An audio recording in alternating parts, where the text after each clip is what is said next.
jus de fruits. Donc il faut un sommelier pour les jus de fruits, comme si c'était du champagne ou du vin. Ça existe, ça? Mais oui, absolument, parce que c'est vrai que si je vous dis sa robe est rouge bleutée profonde, son nez est franc de myrtille avec une pointe de sureau et de poivre, sa texture est dense, serrée, avec une belle acidité salivante en fin de bouche. Vous pensez à quoi? C'est un jus de quoi? Vous pensez à quoi? Attendez. Donc c'est un jus de quelque chose. Oui, mais tout le monde... Ah, mais laissez-moi, on va réfléchir. Mais on pense à un vin, surtout on pense à un non, vin rouge. Ben non, là c'est jus de fruits, là. Une fin de bouche salivante, le corps bien serré, on pense à un vin. Eh bien non, c'est un jus. Et c'est un jus qui se marie très bien, pour vous donner un indice. C'est quoi d'ailleurs? Je vais vous le dire après. Il se marie très bien avec une volaille cuite à basse température. Donc quelque chose d'assez puissant comme jus.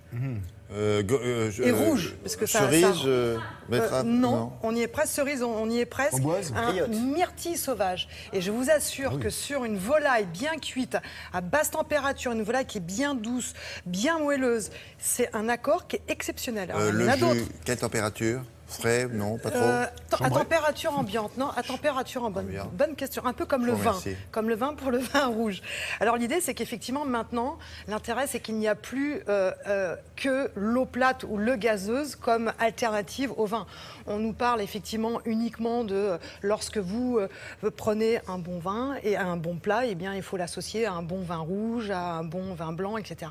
Eh bien, maintenant, c'est terminé. Vous savez que si vous ne consommez pas d'alcool, vous pouvez avoir de vrais mélanges absolument extraordinaires pour vos papilles, des mélanges incroyables, des mélanges de jus de fruits et de mets. Où est-ce que c'est répertorié, ça? Il y a le Alors, bouquin, il y a un sommelier. Non, Il y a un sommelier qui s'est dit, moi j'en ai marre quand j'arrive à une table et qu'on me dit je ne consomme pas d'alcool, de dire ok, aux plates, aux pétillantes. Il s'est dit maintenant c'est terminé, Stop. Jus de fruits, et là, initier une carte. Voilà les démonstrations. Voilà. Ça se passe au pied des Vosges, à Colroy-la-Roche.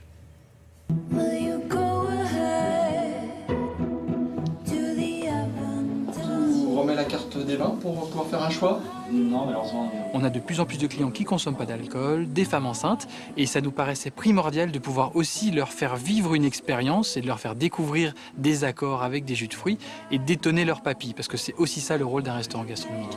Un très beau jus de fruits qui est la rhubarbe, un jus de On rhubarbe. a décidé de travailler sur cet accord mets jus de fruits. Les compétences du sommelier ne sont pas de vous faire découvrir de l'alcool, mais de vous faire un mariage et une alliance entre des saveurs, des goûts, de faire réfléchir votre palais. Aujourd'hui, en alternative à la carte des vins, nous proposons également une carte des jus de fruits, donc pour permettre aux personnes ne consommant pas d'alcool d'y trouver leur bonheur, avec plus d'une vingtaine de références de jus vraiment très originaux et se mariant avec nos plats, sur les conseils de notre sommelier. Nous travaillons bien sûr donc avec des producteurs locaux pour mettre en valeur leur travail artisanal.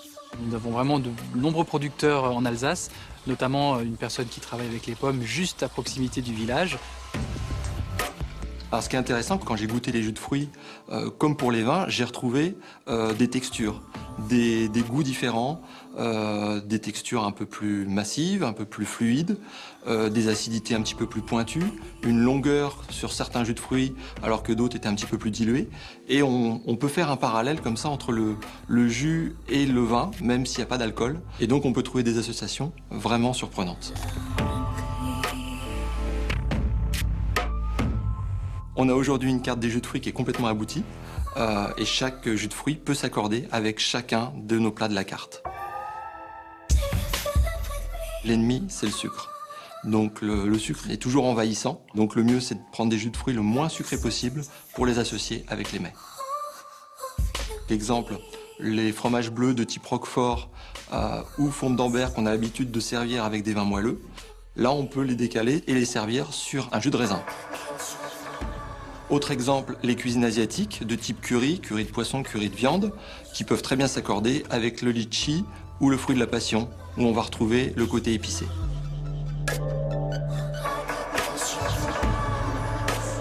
Dernier exemple, le poisson, donc il y a une chair fine et délicate, on peut l'accorder avec un jus de fruits exactement dans la même texture, c'est-à-dire la rhubarbe, qui va rester très neutre, très peu sucré, avec un petit peu d'acidité.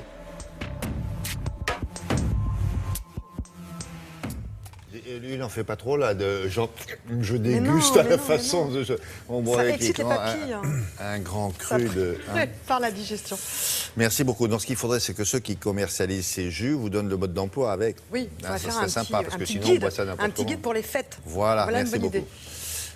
Madame, messieurs, on s'en va? On Ah est non, vous parti. avez des choses à dire, peut-être vous? Bon, attendez, on part à Londres, non? Oui, c'est ça.